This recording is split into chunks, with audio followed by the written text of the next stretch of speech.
ഇന്ന് നമ്മൾ പറയാൻ പോകുന്നത് ഫ്യൂച്ചേഴ്സും പിന്നെ ഓപ്ഷൻസും. ഇത് രണ്ടും കൂടെ കോമൺ ആയിട്ട് പറയുന്ന പേരാണ് ഡെറിവേറ്റീവ്സ്.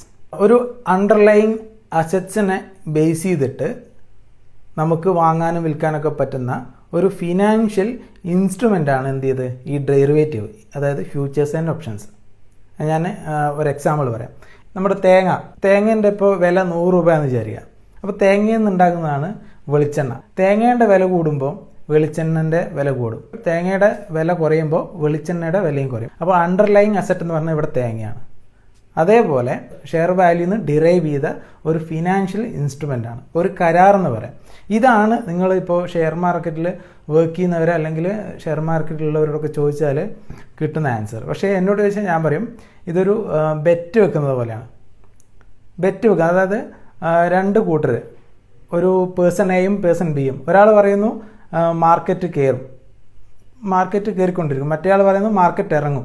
അപ്പോൾ ഇവർ തമ്മിൽ ഒരു ബെറ്റ് വെക്കുകയാണെങ്കിൽ എങ്ങനെ ഉണ്ടാവും? അതാണ് ഈ ഒരു ഡെറിവേറ്റീവ്സ്. ചുരുക്കി പറഞ്ഞാൽ ഒരു കമ്പനിയുടെ ഷെയർ, ആ കമ്പനിയുടെ ഷെയർ പ്രൈസ് കൂടുന്നതിനനുസരിച്ച് ഈ ഒരു കരാറിൻ്റെ അല്ലെങ്കിൽ ഈ നമ്മൾ ഈ വെക്കുന്ന ബെറ്റ്, രണ്ടാൾ ബെറ്റ് വെച്ചു എന്ന് പറഞ്ഞല്ലോ, ഇതിൻ്റെ വിലയും കൂടും. ആ കമ്പനിയുടെ ഷെയർ പ്രൈസ് കുറയുന്നതിനനുസരിച്ച് ഈ ഒരു കരാറിൻ്റെ പ്രൈസും കുറയും. അതിൽ 3 എക്സ്പയറി ഡേറ്റ് ഉണ്ട്. 3 എക്സ്പയറി ഡേറ്റ്. ഇതിപ്പോൾ ജൂൺ അല്ലേ, ഈ ജൂൺ മാസാവസാനം ഒരു എക്സ്പയറി ഡേറ്റ് ഉണ്ടാവും. പിന്നെ ജൂലൈ മാസാവസാനം ഒരു എക്സ്പയറി ഡേറ്റ് ഉണ്ടാവും.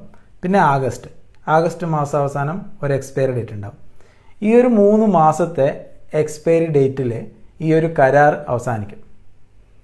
അതായത് ഇന്ന് ഞാനിപ്പോൾ ഒരു കമ്പനിയുടെ ഷെയറിൻ്റെ ഒരു ഡെറിവേറ്റീവ് വാങ്ങി, ഫ്യൂച്ചർ വാങ്ങി. അത് വരുന്ന ഈ മാസത്താണെങ്കിൽ നിയർ മന്ത് എന്നും, അടുത്ത മാസത്താണെങ്കിൽ നെക്സ്റ്റ് മന്ത് എന്നും, അതിൻ്റെ അടുത്ത മാസമാണെങ്കിൽ ഫാർ മന്ത് എന്നും പറയും. കൺഫ്യൂഷൻ ആകണ്ട, ഞാൻ പറഞ്ഞുതരാം. ഇതിപ്പോൾ സെറോദയുടെ കൈറ്റ് എന്നുള്ള ആപ്ലിക്കേഷൻ്റെ പോർട്ടലാണ്. ഇവിടെ ഞാൻ റിലയൻസിൻ്റെ ഷെയർ വാല്യൂ ആഡ് ചെയ്യുന്നുണ്ട്. റിലയൻസിൻ്റെ ഇപ്പോൾ ഉള്ള വാല്യൂ എത്രയാണ്? 2168. ഈ ഒരു റിലയൻസ് ആണ് നമ്മുടെ അണ്ടർലൈങ് അസറ്റ്. നേരത്തെ തേങ്ങ എന്ന് പറഞ്ഞില്ലേ, അതേപോലെ അണ്ടർലൈങ് അസറ്റാണ് റിലയൻസ്. ഇനി ഇതിൻ്റെ ഫ്യൂച്ചർ, അതായത് ഇതിൽ നിന്നും ഡിറൈവ് ചെയ്യുന്ന ഒരു ഫിനാൻഷ്യൽ ഇൻസ്ട്രുമെൻറ്റ്, അതായത് കരാർ എന്ന് പറയാം.